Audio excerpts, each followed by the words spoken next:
Hi, Joe. Thanks very much for being our first one to kick off this webinar. If you'd like to tell us about yourself before we throw the presentation up in front of people. Kia ora, Nick. Thank you. Kia ora koutou, ko Joe Weddington tōku ingoa. I'm Joe Weddington. I'm the General Manager for Conservation and Restoration at Zealandia Te Mata Tāne here in Wellington. And I have the absolute pleasure of working with a fantastic bunch of people in Te Taiao every day. So couldn't be happier. And this is yours. So please take us through this, if you will. Thanks very much, Joe. Kia ora, Nick. Thank you. So yeah, as I said, I'm Joe Weddington, General Manager, Conservation and Restoration at Zealandia Te Mata Tāne. We have a flagship project called Sanctuary to Sea, or Kia Muri Ora Te Kaiwharawhara, which is about restoring the mauri of the Kaiwharawhara catchment from Sanctuary, Zealandia and the headwaters, right through to sea at the Wellington Harbour. This is a beautiful picture of the valley looking down to the harbour. And yeah, we sit at the headwaters of that. It's a really unique catchment in Wellington. It's the largest catchment we have. It goes through 8 suburbs. And it has some incredible natural history still with us. We've got about 14 endemic freshwater species, 4 of which are nationally declining. We have inanga spawning in the estuary, and we are a key native ecosystem as well. We're lucky to have Otare Wilton bush in the catchment as well. And we're actually the only remaining catchment within Wellington City that naturally flows into the harbour. Everything else has been piped. We have some incredible cultural value as well to Taranaki whānui and mana whenua. It was an original past site down at the estuary with Kumara Gardens, and obviously the name Kaiwharawhara was the place where wharawhara or Astelia banksio was eaten. But like all urban catchments, we have challenges, and none of these are unique. And that makes what we're doing here a really incredible opportunity to share, to learn, and to make sure that what we learn, we're sharing locally, nationally, and globally.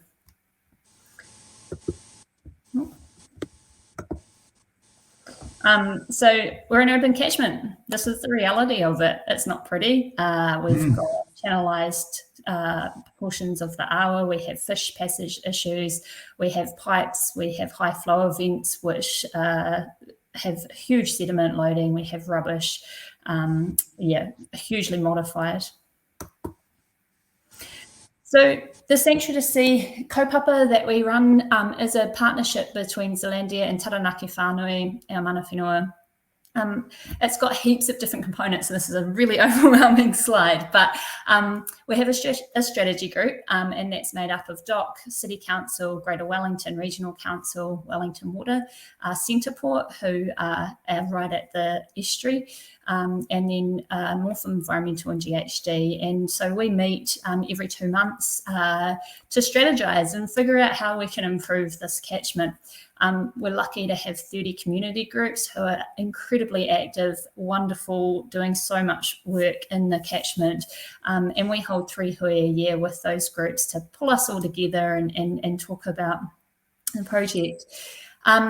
We're big advocates for the Awa, so whenever we have opportunity with new developments, we like to get in and advocate.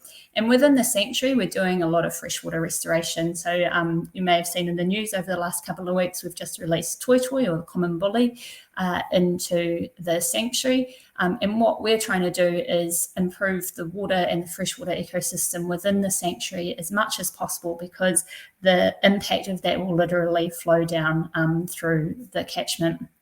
Mana whenua are working on making a legal personhood of kaiwharawhara, so that's going to be a low, slow burn, but there's some momentum happening there.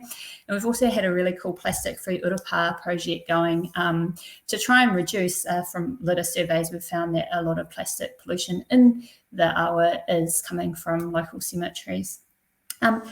I have skipped over one element, which is a business engagement project, and that's something that I want to touch on a little bit more deeply today. It's our most recent project that we've just wrapped up the pilot of about 2 weeks ago. We've been working with 6 business groups. We have a working group based out of our strategic group members, and we see this as a really massive opportunity. We've got 130 businesses in the catchment, and if we can get each and every one of those making some nature positive decisions, it's a massive project that we've got ahead of us, and it needs everyone. So if we can get business engaged and working towards it, we think we can make some huge developments in this space. So we ran for about 6 months this business engagement pilot with 6 businesses. As you can see, there's Mitre 10 up the top there, and then actually a local waste business, which I thought was incredibly brave of them to come on board. It's an industry that we, think, I guess, of as being polluters, but we've all got a part to play here. So it was fantastic. We managed to get people who have worked, lived, breathed in this catchment their whole lives, who've never been down to the Awa. Some of these people are working sort of a 10-minute walk away, and to get them to come down and connect with the water, it really changes their perception of how they act in that space. And especially the Mitre 10 crew, we went back to visit them last week, and they're talking about how to stop rubbish going down, how to capture rubbish coming out of their drains. They had written letters to the newspaper because a roading contractor hadn't cleaned up the spoil from their work, and it was going to go into the drain and go into the Awa, and they were like, well, that's not good enough, something has to be done. So we suddenly have this big greater group of people that are advocating for the catchment. We had 46 voluntary hours put in during that pilot to help restore the catchment, and one of the things that we're seeing is that a lot of our community groups are ageing, and we're needing young legs to come through and carry that baton. And so to be able to join those groups up and introduce them was really fantastic.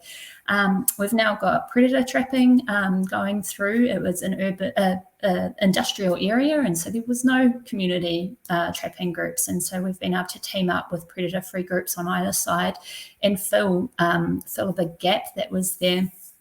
We had donations, and we had businesses that just wanted to get kids in there from low decile schools and explore Zealandia and learn about the Awa. So really fantastic that everyone has their own way that they want to connect. We created site-specific resources, and in that we tried to stay with what was already existing, but introduce businesses to that. So half of our businesses have looked at their waste management, their drain water management. As I said earlier, we've got trapping and increasing biodiversity. These are all small footprints, but we can put wetter hotels out. We can put a trap out. We can do some planting, some lizard gardens, and it gets people talking. They're like, what's this about? Why are you doing this? And so it's really cool. And we've also met new audiences. One of our businesses is a mechanic, and he rang up the MTA Radiator magazine and said, hey, you should do a story about this. So suddenly 15,000 people who are not usually Zealandia's target audience have found out about this work, which is fantastic. Businesses love it, don't have time to go through this, but they love it. They want to be working towards engaging their staff, healing the catchment. It's worthwhile. They feel proud. They feel connected. So our next steps are to go back out and see if we can get some more businesses involved. But I think the key takeaway that I learned from this is that everyone's people. It's just relationships. We all have connections to our environments, and we can always strengthen those connections. And if we do that, it compels people to take nature positive steps. And it's just fantastic to be involved in work like that and to build our communities. That was a flying overview of one tiny element of our project, but it's something I'm really proud of. The team has done an incredible job on. Welcome to get in touch with us at any time on Sanctuary to Sea at visitzealandia.com. That's brilliant. You did so well. Great way to start our webinar today. And you mentioned children, so schools and kids. You finding that they're coming in droves? Yeah. So our education team at Zealandia is flat out, and I think that people are really taken by the freshwater stories at the moment as well. It's such an integral part of our lives, and unfortunately, many people are next to degraded waterways. So if they can come in and see, and Kaiwhatawhata is interesting because it has got lots of problems. It's degraded, very degraded at the estuary end. But yeah, to be able to see that progression as you go up into the headwaters and see what it's still, we've still got issues. We're still having to do translocations to bring species back. We've got some dams, but yeah, just trying to restore that freshwater ecosystem. And what inspires you? Finally, just what have you found has been your inspiration? You're incredibly passionate and you put it across so well. But tell me what you're getting out of this.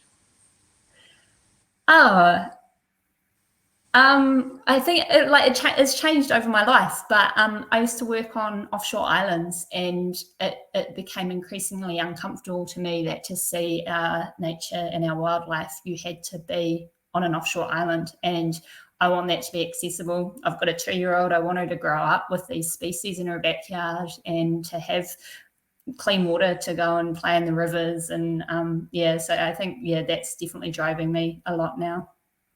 Yeah, it's lovely. Well, you've been brilliant, and I take it now you can go back to your daughter and probably read her a story before you put her to bed. Yeah, absolutely. Thank you, Jo. What a great way to start. I've brought Olivia in now. I'm going to bring you across to there so we can say bye-bye to you. Awesome. Excellent job, Jo, from Zealandia. And if anyone needs to get in touch with you, they can find you at Zealandia. So thank you for your time and your passion. That's brilliant. Awesome. Thanks, Nick. Bye-bye. Now, what I get to do, Jo, is I get to send you off. Oh, she's so quick. She's so quick there, Olivia. That's down, off to the child. How are you? Can you give us an intro? Tell us where you're from. Yeah, sure. Thank you. So kia ora koutou, ko Olivia tōku ingoa. So my name's Olivia, and I am one of many engagement facilitators that works for Sustainable Coastlines, but I'm one of 2 in the Wellington region. So I'm very lucky I get to hang out at the beach most days. Sometimes it's not so good in this howling southerly, but it's still a great place to be working. Thanks very much for having me come along to this webinar series. Oh, it's lovely to have you here. And this is, of course, the start of a whole week of webinars. This is the Taiao webinar series, which started yesterday, goes right through to Friday. Thank you, everyone, for joining us. And I hope you're liking this sort of way we give you an introduction to all the things that is happening or are happening out there. Now we're going to put you across to here, which is to the small little box, and I'm going to then go over to here and put your presentation.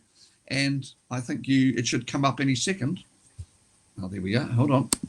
It says, there it is. I've got it. I did the right thing. It's all yours. Away you go. Thanks, Olivia. Thank you. Yeah, so as I said, I'm an engagement facilitator for Sustainable Coastlines. Sustainable Coastlines is an environmental charity that's nationwide in Aotearoa, and it was founded in 2009. Our goal is to inspire change in mindsets, behaviours, policies and practices through community engagement and citizen science. And overall, we want to achieve 60% less coastal litter by 2030. So we've got quite a big, ambitious goal ahead of us, but we've got some great tools that we can use to do that. Basically, our work is based on kind of 2 key assumptions or thoughts. The first is people will protect what they love. So this is a quote from Jacques Cousteau, father of scuba diving, and kind of one of the first people that paved the way to connect people with the underwater world. In our moana, and kind of understand that there's more life under the sea than I think we first realised. Essentially, if people feel connected to a place and care for that place, they will be motivated to protect it. So when it comes to our environment, a lot of New Zealanders are out in the environment already, and if we can just really start to hone in on how they feel about that and why they like to be in the environment, they'll start to take action to protect it. So that's kind of our key way of getting people involved in the project. It's what we call priming. So we get people thinking about how they enjoy the environment, what they can do for it, and then they kind of dive into our litter data collection phase. And that's sort of based on we cannot improve what we do not measure. So we don't know that we're achieving 60% less coastal litter if we're not measuring it, right? So yeah, our key tool to achieve this and to be able to measure the litter problem is a pretty cool program called Litter Intelligence. It was kind of set up just after this UN conference actually in 2018. And since then, yeah, we've just collected an amazing portfolio of data of litter around New Zealand coastlines. And it's a tool that can be used by, like staff members like me, DOC, MFE, council, but it's also used by kind of community members, what we call citizen scientists. And that's all around New Zealand. We've got lots of kind of community volunteer groups, and they can log in, do their survey, set it up, and then submit that data to the national database, which is pretty cool. It both quantifies and qualifies the type and amount of litter that we find on our beach. And that allows us to understand kind of where it's coming from, so we can start to target it at its source. So in the Wellington region, this is a snapshot of all the kind of survey sites that we've got going on. I will just point out those on the Wairarapa coast aren't currently active. But if anyone is here from the Wairarapa and would like to get one going, please let me know. Awesome. There's a lot on the east coast and around Wellington Harbour. So overall, there's 45 sites. Since the program started in 2018, we've had 2,431 volunteers engaged in this program and submitting data, which is pretty cool. And that's either from a regular monitoring group that's taken it on themselves to do this once every 3 months. So we kind of do it once a season. Or we have public engagement days that you can come along as a one-off, get involved in the litter survey and audit, be a part of contributing that data, but you don't have to commit to it long term, which is pretty cool. As you'll see, our kind of key issue that we've got is plastic pollution. There are some other items there, but the key one really is plastics. Interestingly, the national average for litter type is 67% plastic, but in Wellington it's 72%. And that food wrappers is the number 2 item that we find in Wellington. So this is specifically the 10 items for Wellington region. Mostly the national data set is the same, but the food wrappers is bumped up a few spots here. Overall, I think 40% of our food wrapper data has come from Wellington. So it's a really interesting data point. We're not entirely sure why Wellington's got such a problem with food wrappers, but we know about it, right? So we can use that data to then go and change or target that behavior that's going on and see if we can reduce it, which is a pretty cool part of the data. This is just another snapshot. So this is all information. You'll see at the top is kind of the key part of the website. Anybody can access this and you can kind of just navigate your way through. Right here, I'm on the insights page and I'm looking at the survey effort for Wellington region. We've got some of our key survey groups down there. Sustainable Coastlines is number 1, just because whenever we go out and see a school or run a public group, it'll be one, like either myself or my colleague that submits the data, so it's attributed to us, but we can set people up with their own login, so it can be contributed to them, which is pretty cool. I see that comment in the chat as well. We do have a couple of sites in Otaki, but they're looked after by Otaki College. So yeah, if you want to kind of get involved, let me know. But we do have a group looking after there. Right. So the other key part, we collect the information, we collect the data, it goes into this national database. And from there, we get this really cool kind of thing called action stories, or people taking action, both at kind of the high government level, as well as all the way down to local kind of school groups or a local community group that targets a local industry or business to make a change. So some cool examples of that. We've actually had Greater Wellington Regional Council use our data in their environmental reporting last year, kind of highlighting the impacts on Wellington Harbour from humans. You'll notice in the side it says 700 litter items recorded in an area only the length of a rugby field. I think that was at our Kai Whatawhata site, so connected to Sanctuary to Sea. We can't currently access that site, unfortunately, just with the changes to the ferry terminal, but we are working on it so we can kind of still get in and get some data from that area. But Paramata Bridge, Kai Whatawhata Estuary and Petone Beach are 3 of our worst sites in the country, not just the Wellington region. So why that is, we're not entirely sure. We've got a lot of storm outfalls. So Kai Whatawhata and Petone are collecting rubbish from the whole harbour regions, so both Wellington City, Hutt City, the way that the kind of currents work and weather and things like that seems to be a part of the problem. But yeah, some more information does need to be gathered about why we've got such high litter loads in this region. But just a cool example. Another cool example is the most recent ban on plastic, single-use plastic cutlery and straws. Our data was used by government to make that decision. So it does have a really cool reach, but there's also some local things that people have done. Blue glazier tiles and shotgun wads that have their own category in our litter audit. We find them so often that they have their own category. But a cool group in Taranaki started finding too many of these blue tiles, and so they went to the local kind of window and door install shops and suggested that they swap to cork, and that's a biodegradable switch that they've made up there, which is pretty cool. Similarly, with shotgun wads, groups have been going to their local firing ranges, and there's now biodegradable options for both lead and steel shotgun shells. So you can make that change. Obviously, it drops out of the gun, enters the waterways, and ends up on the beach. But we've now got biodegradable options, which is pretty awesome. Overall, though, I just wanted to say that bringing kind of litter into the restoration problem is really key. So thanks for having us. We know litter on the beach impacts our kind of bird life, sea life, and the making of plastics contributing to climate change through greenhouse gas emissions. So litter is a part of the problem, but it's also, by doing something about it, we're adding to that restoration space. So yeah, just thanks heaps for having us. And if anyone's got any questions, fire away. And then, yeah, you can dive into the data at litterintelligence.com if you are interested in more. Yeah, so we've got a full kind of education program that we run through schools. So it's not just doing the data gathering at the beach, but we do a full kind of well-rounded program throughout the whole year. We've got priming, we go and investigate the problem at the beach, and then we kind of dive into the action a bit more. And we've got a whole kind of set of learning tools that we can deliver at schools that kind of get a greater involvement from the students and kind of get them connected on not just what the problem is, but to take some agency and understanding that they can have a real difference by doing something about it. And it's kind of inspiring our young leaders to get involved and know that they can make a difference, really.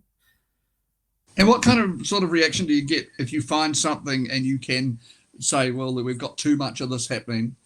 When you go and talk to the people about it, or they do, are you finding that they're open to now this discussion much more than they ever were? Yeah, I think so. People are kind of quite aware of it. I think with being able to bring data to it as well and kind of have that long-term data set, maybe not just from that site, but overall what the kind of bigger impact of that item or behavior is, it kind of connects people a bit deeper. So yeah, I think people are pretty responsive. And if you can offer them a solution as well, so they don't have to do the thinking, then it's usually a win-win. We've actually got a kind of contract now with Hutt City Council where we're monitoring 3 sites around Petone Beach and Pencarrow Coast monthly instead of quarterly. And that's so they can have kind of live feedback on data as they start to make changes to stormwater or waste management practices further upstream. They can see if that's having an impact on what we're finding at the beach. So I think there's a real kind of opportunity for councils to get involved and use the data for their reporting and storytelling, but also, yeah, kind of support the work so they can kind of have a live feedback system as well. Renee from the Greater Wellington Regional Council, based mainly in the Wairarapa, has said, let's connect some people to Wairarapa and get some sites there too. So, Yeah. Even a discussion like this gets people going, I know who you can connect to. And Yeah, B amazing. came in asking, do you work, Bea is actually, it looks like, do you work at a national strategic level with industries like farming, garden shops about the plastic they use? Yeah, it's a really good question, and it is a key part of our work. So most of our team's actually based in Auckland, and being a charity, we get funding from the government, but a key part of our funding is kind of through social capitalism, or where corporates will kind of pay for a day out at the beach, and then we start to work really deeply with some of those corporate groups or businesses to start thinking about how they can make a difference kind of at a national level if they're a really big corporate. So we're working with the Warehouse. They've changed a lot of their retail kind of hanger packaging to kind of either reusable or biodegradable sort of twine instead of that plastic sort of stuff. And yeah, it's something that we really want to get into more, is working with businesses that are the ones producing the items to see if they can change what they're doing, for sure. Olivia, you are brilliant. You can now head and do whatever's necessary. Hopefully you'll sit and listen to the others. But we really appreciate you talking to us today. Thanks so much for having me. Lovely. And if they want to get hold of you again, what's the best way? Yeah, Olivia at Sustainable Coastlines. Maybe if I share that I'll put it in the chat. Yeah, perfect. If you do that now, then we will see that. Thanks so much and keep up the great work. You've really shared some great stuff with us. Thank you, Dave. Okay, bye-bye. Now just move Olivia there. She zips away.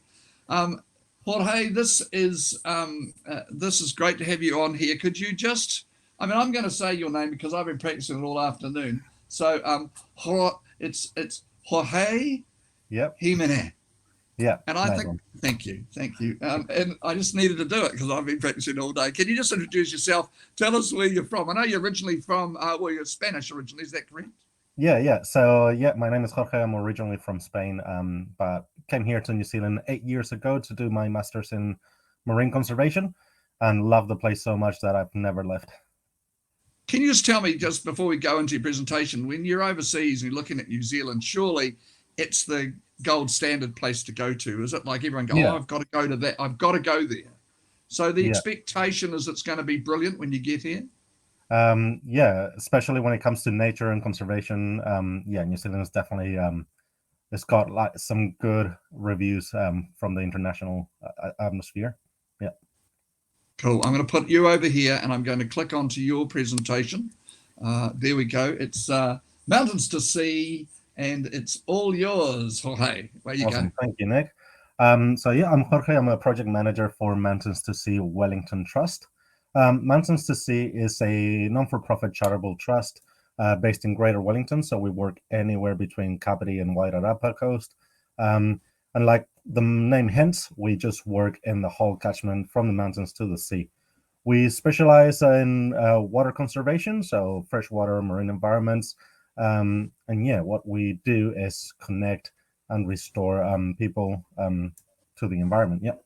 So the ways we do this is we've got kind of two branches in the organization. One is the Explore team branch, which is in charge of connecting people through education programs, through community events. And then we've got a Restore branch that actually does the restoration and the mahi of the environment of Taiao. And like Olivia said before, people cannot take care of the things they don't know about and they don't love. So that's the main aim of the Explore team, to get them engaged and get them connected to Taiao, and then hopefully they switch to the Restore side of things. So just going to quickly run through some of the programs we run. So Whitebait Connection is our freshwater focus program. It's an education program. And this education programs, we run them with schools, community groups, anyone that wants to engage with the environment and just learn a little bit from awesome scientists. Everyone in the trust that delivers these programs are masters in environmental studies, marine conservation. That's pretty awesome. This program's starting in the class with a bit of theory, but always making it fun with games, videos, cool activities.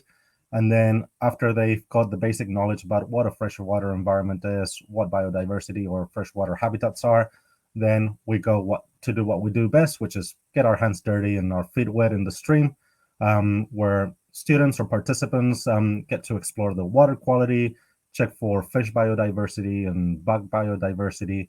And all this information, all this data is actually kept, because what we encourage our participants and our students is to then do a bit of thinking and figure out what things could be done in the catchment and that stream to make it a better place for our animals living in it and for the environment in general.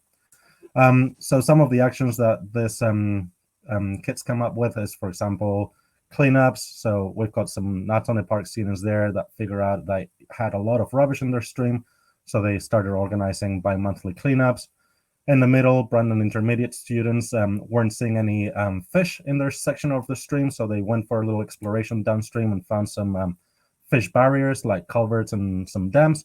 So they drilled some ropes onto them so the fish could like climb up and move all the way to the top of the catchment. And then we've got some riparian planting. There's always planting to be done. Moving on to the marine side of things, we've got 2 programs, Experience in Marine Reserves and Lavri Murimu. They're similar but different, but I'm just going to mash them up just for time purposes. Again, we start in the classroom learning about marine environments and what marine biodiversity is. Experience in Marine Reserves is more focused on marine protection, and Lavri Murimu is focused on seaweed and seaweed ecosystems. With that background knowledge, we move into the pool sessions where all the students get to practice their snorkeling skills. This is very important skills to stay safe out in the environment, in the marine environment. And once they've done their pool session, we move on to field trips. We go into marine reserves like Taputeranga, like Kapiti, or to local areas where they are living it. And we explore the rock pools. We do some snorkeling. So younger students tend to just have a look around and then are able to compare what the marine reserve looked like compared to their local side in Miramar, in Eastbourne, in Porirua, and then do some observations and figure out what's going on in the area. Some older students, high school students, actually take the opportunity of being out there snorkeling to gather some data through quadrats, transects that then they can use for their science projects. So with these observations, this connection to the marine environment, this data they gather, again, we kind of encourage them to do some action for the environment. So we've had students do some dune planting with Wellington City. We've had some students adopt a site of a coastline with sustainable coastlines and run the litter intelligence project. And then we've got always some artistic students that want to do public awareness and draw and paint on the stormwater drains to make them quite pretty. Moving on to the restore branch, we've got Lavri Murimu restoration. So this is a project that started 3 years ago, maybe 4. And it came up because there was a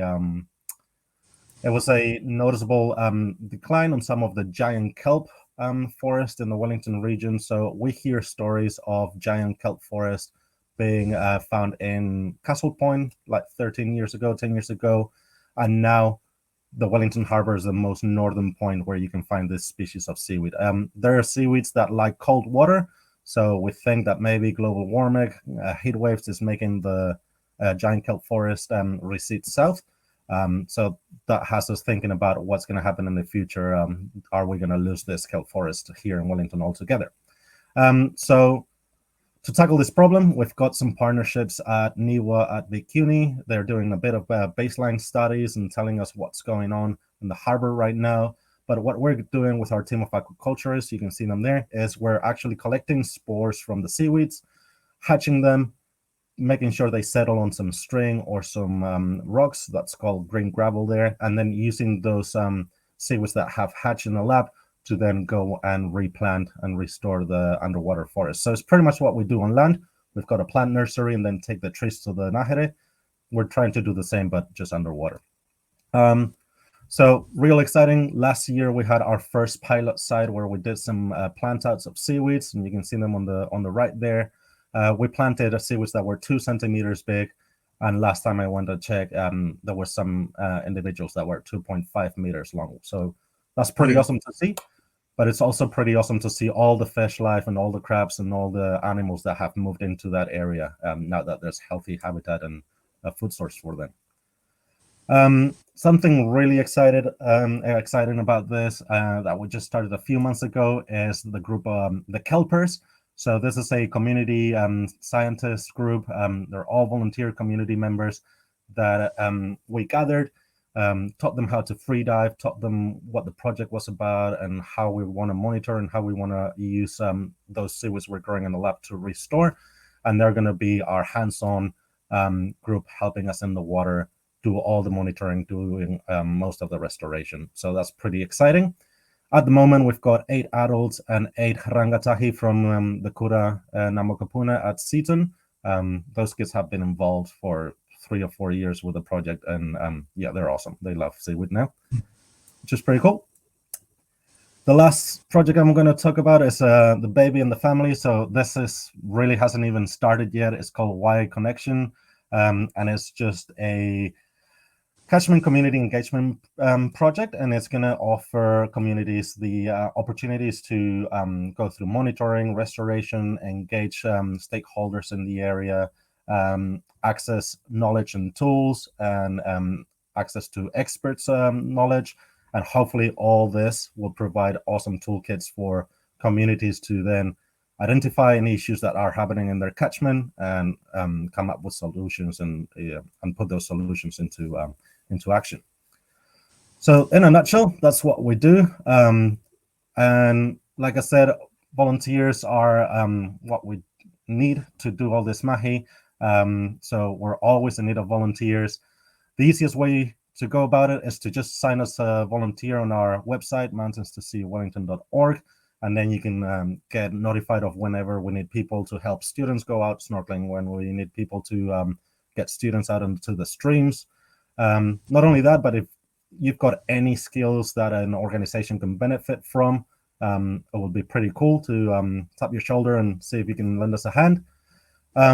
People that want to become kelpers, so help on the Rimu restoration, can go to Lafrimu and sign up to the newsletter, and then they'll be able to get some information of when the next training programs, courses are happening, so they can then be scientifically qualified for free diving monitoring. For that, we are actually looking for active free divers, but there's always land-based roles and jobs that can be done by anyone. And finally, with this Y Connection program, we're actually looking for people. So there's actually 3 job vacancies now that we need to fill in. One in the Explore team. So one is going to be more of an educator, environmental education, and 2 are going to be sitting in the Restore. So they're going to be hands-on on the ground, helping restore some of those catchments. And yeah, all this information is in mountains2seawellington.org. If you click the Get Involved button, you'll see both pathways to become a volunteer or apply for those jobs. Brilliant. Absolutely amazing. The nothing better than, I've done a little bit of diving, but there's nothing better than being underwater sometimes for just being in touch with nature. It's incredible, isn't it? It just makes you feel so good from the inside out, and yeah, it feels good giving back to Taiao. Monique from is one of our attendees and has said the Greater Wellington Regional Council Whatua in Wairarapa did a lot of work on the Rumahanga catchment area. Does Mountain to Sea use this sort of work based on community advice? I'm pretty sure. So we do have one coordinator in Wairarapa. I'm not too involved in the freshwater side of things. I'm the project manager for the marine programs that we run. I have heard of some of our coordinators working in that catchment. But the thing is, with this new Y Connection project, there's going to be 2 coordinators based in Wairarapa. I'm pretty sure it's 1 or 2 in Wairarapa. So yeah, our presence there is gonna increase for sure. Yeah, now, Henk has also come in and said fantastic opportunities to get involved. Is it something I'm just interested to know? Is it something, if you didn't have much experience in diving, you can learn? Yeah. So for example, one of my favorite stories to tell is in one of our community snorkel events. So these are days that we just bring our trailers full of snorkel gear down to the beach, and people that have never snorkeled before can just have a go. And one of the participants one year had such a good time that then he started becoming a volunteer and taking school kids out and taking other participants out. So yeah, you don't need to be a good snorkeler or a good diver. As long as you can stay afloat and swim 200 meters, yeah, you'll be all good. And we will never throw you in the water without any training. We do training days with our volunteers so they know our procedures and our systems.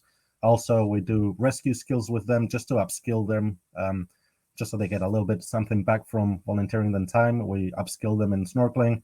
And then, yeah, slowly we introduce them to guiding until eventually they're pro snorkelers, pretty much. Yeah, that's what Henk was asking. Do you provide the gear, or do you need some of your own? We've got gear for everyone and anyone, from 8 years old to 75 years old, whatever size, whatever. Yeah. I just noticed in the pictures, everyone's smiling. They're just all so happy to be doing it. And then finally, somebody has put here, it looks like Rosie has put in, wouldn't it be great to have big kelp farms around Wellington, such an amazing resource and so sustainable to harvest. Yeah, I mean, we cannot forget that kelp is still a natural resource. There's still biodiversity that rely on it. They're still forming habitats, so we cannot go crazy and then chop all the kelp out. But yeah, it is a good natural resource and quite sustainable. It grows real fast. Beautiful. Well, hey, I'm going to bring you across here for a second. Thank you so much. You are brilliant. Like all of our presenters on this webinar, it's just such a great thing to see your passion and that you obviously love exactly what you're doing, which is brilliant. And I take it you do. I take it that you're not going back to Spain anytime soon. Not any that time soon. Nah, I'm pretty good based here. Yeah, good.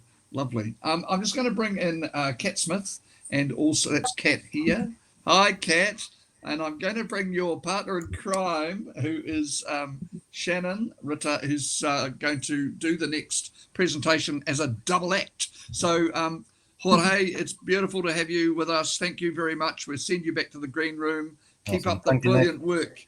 Yeah, keep up the work. What a great life you have. And make sure you get in touch with him if there's anything you would like to do, by immersing yourself in your job, literally. Hold on, I'm just finding you. There you are, and you're off to the green room. Bye-bye. Hello, you two. Thank you very much for joining us. You're the last ones we have. Hasn't the presentations been fantastic? So good. Yeah, it's been really interesting. Lots of different things. So yes, it's good to learn some new stuff as well for us. Yeah, I agree. It's fascinating. We all see it at the same time. Can you introduce yourselves? We'll start with you, Kat. Just how you fit into this, please. Kia ora, tēnā koutou katoa. So I'm Kat. I am a committee member for Places for Penguins, Forest and Bird Wellington branch, and I've been a committee member since January 2020. So I'm lucky enough to be able to work with the little blue penguins, or korora, in Wellington, and really, really enjoy it. So keen to tell you all about it. Yeah, and they are beautiful, aren't they? They're beautiful creatures. Shannon, give us a rundown on you too, please. Yeah. Hello, everybody. My name is Shannon. I, with Kat, am a committee member as well. So it's a completely voluntary committee. So alongside our full-time jobs, we spend many hours putting in time to protect the korora around Wellington. We're really excited to present today.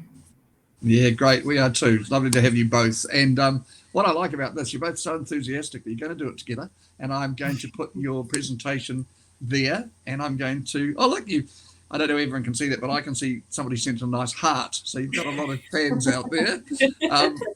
Please, a fan. Yeah, take it away. Away you go. Beautiful. Thank you so much, Nick. Thanks everybody for coming. As we said, my name is Shannon. I'm here with Kat. We're both committee members with Places for Penguins, the Forest and Bird Wellington branch. And we're just going to tell you a little bit about the work that we do around Wellington, protecting our korora. So we started back in 2007, just a handful of people doing real just passive monitoring of a couple of little penguins down at Tarakina Bay on the south coast of Miramar. Jumped to 16 years later, and it's a group of over 70 volunteers with the main goal of monitoring and protecting all of the little penguins around. You can see in those photos there just a couple, quite a few of the volunteers that we're lucky enough to have to put so much time into this project. So what are we protecting? We are protecting what I think is one of the best species out there. This is the korora, or the little blue penguin. They are native to New Zealand, but if you go to Australia, Melbourne, Phillip Island, you'll find them there too. Their conservation status in New Zealand is unfortunately at risk declining, and this is due to quite a few of the threats that they're facing when they're on land. They've got dog attacks, predation, and vehicle strike are the main threats. And when they're out at sea, they do swim into set nets and get caught in there.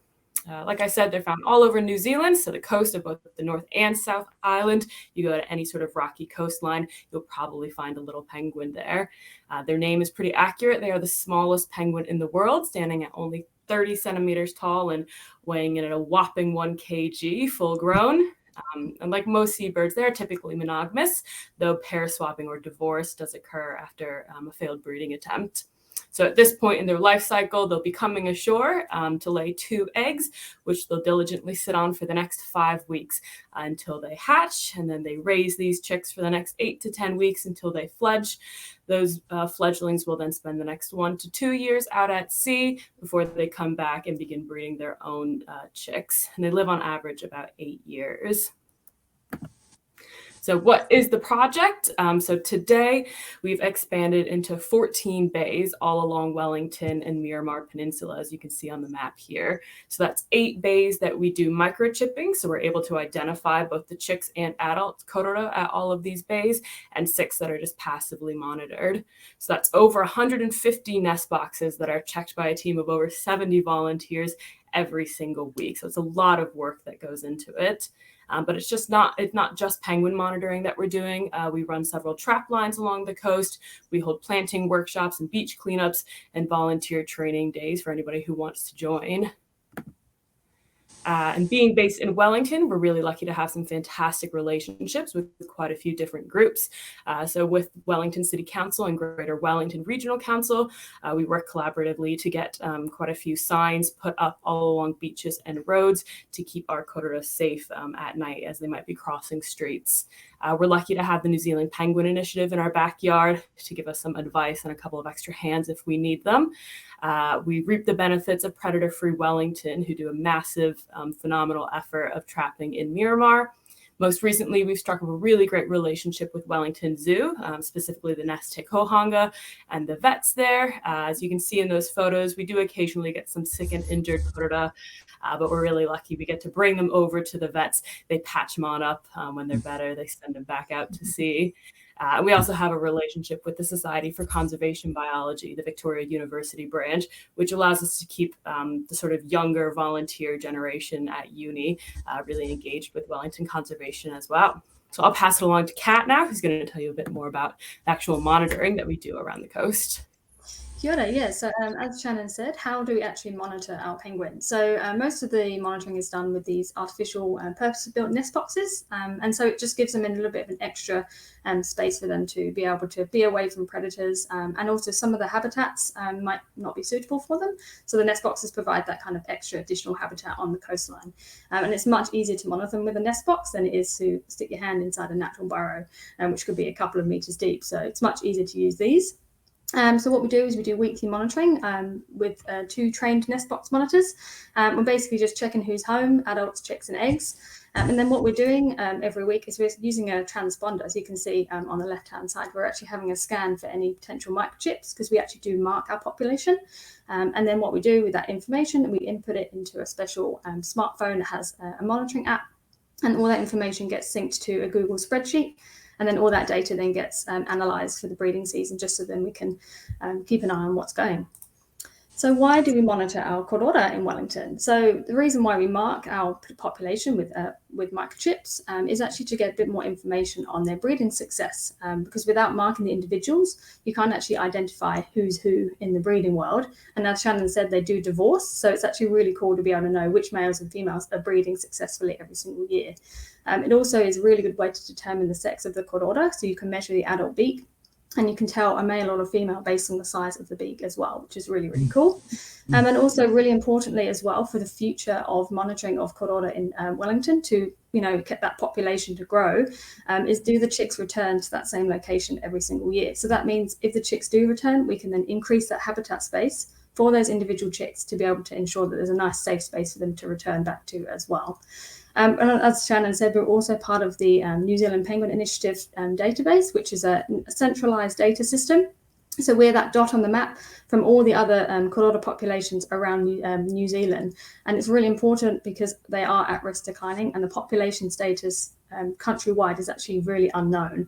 So it's so important to have this information to be able to add to that centralised data. We're really lucky as well. We've actually got some additional equipment as opposed to just the normal everyday monitoring. So we've got a burrowscope.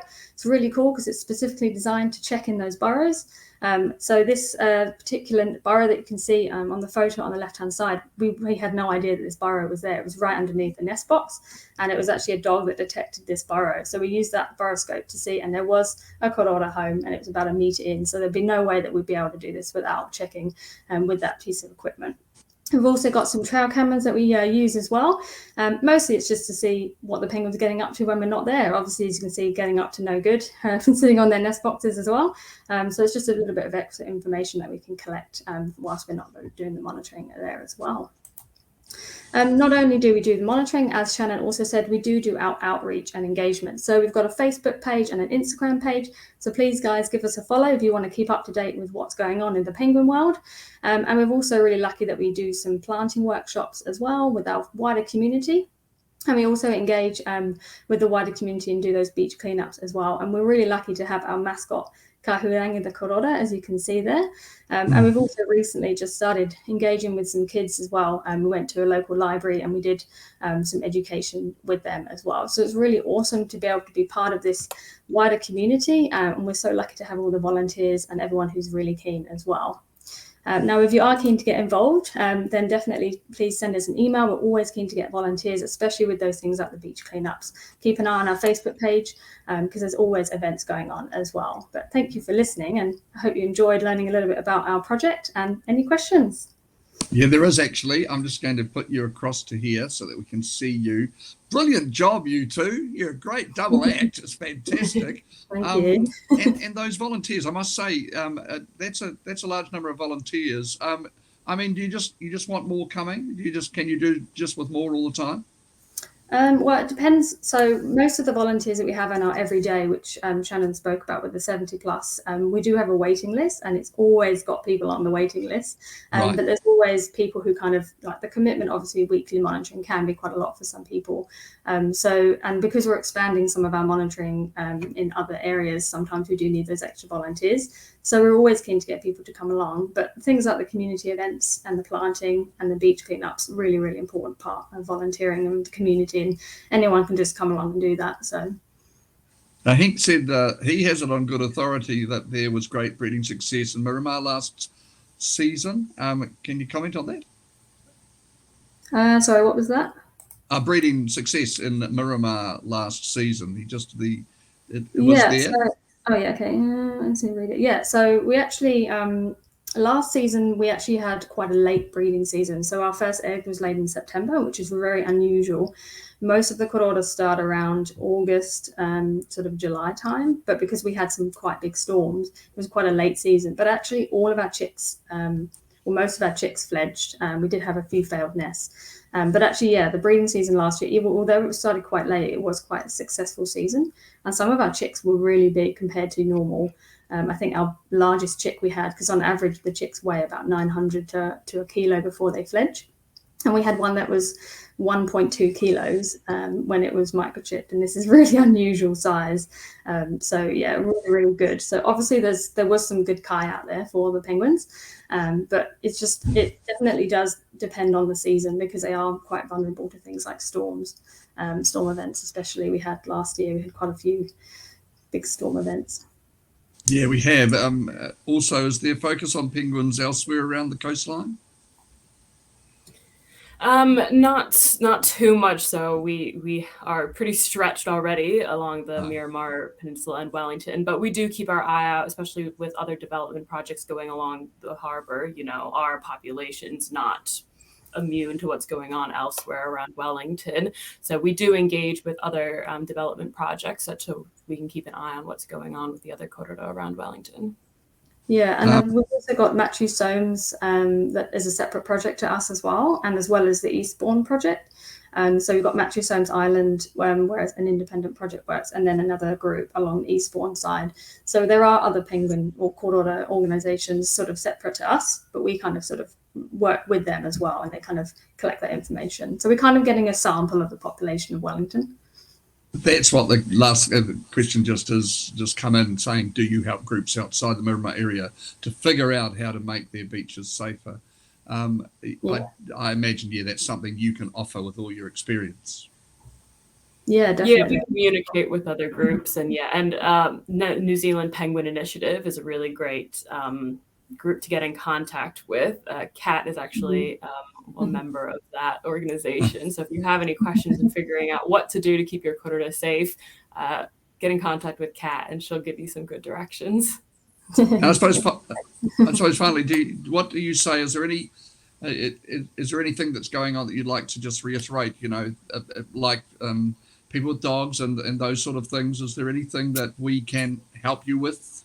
Yeah, absolutely. We've had quite a few recent events. One as recent as this weekend of a dog, Friday, a dog attack down in Terrakina Bay that shattered a korora spine in 2 places just by, mauling it to death.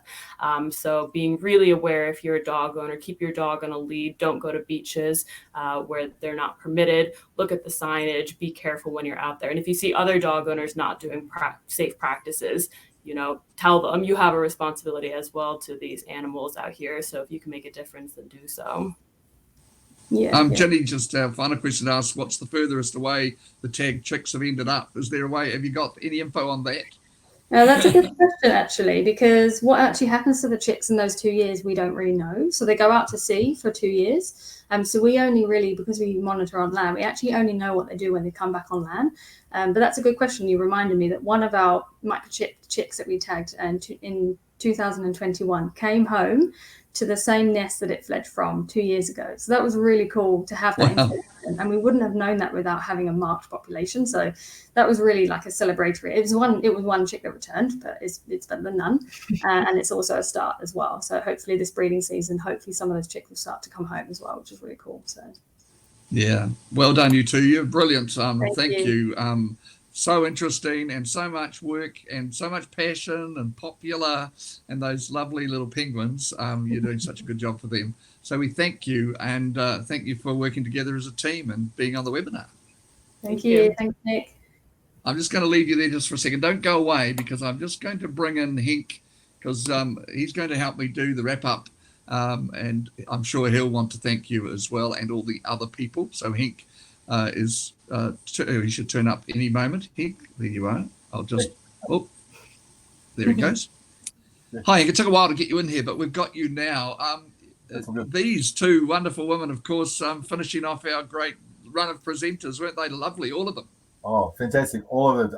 I really feel inspired, and I think from Wellington City Council, a lot of what we do is very terrestrial, so it's really great to explore the freshwater, the marine space, and actually hear a little bit more about that side of restoration work that's going on. Okay, so Kat, I'm now going to put you not just in the green room. You can go and have a wine. It's very nice to have met you, Kat. Keep up the great work. There you go. Thank you. And also to you, Shannon. Thanks for all the work you do and to be on the webinar with us. Thank you. Bye-bye. And thanks to all of you and the volunteers. We love you, and we'll catch you tomorrow for our next webinar. Thanks, Henk, very much. Thank you, everybody. Thanks very much, Nick. See you tomorrow. Okay. Bye-bye. See you, everybody. Bye.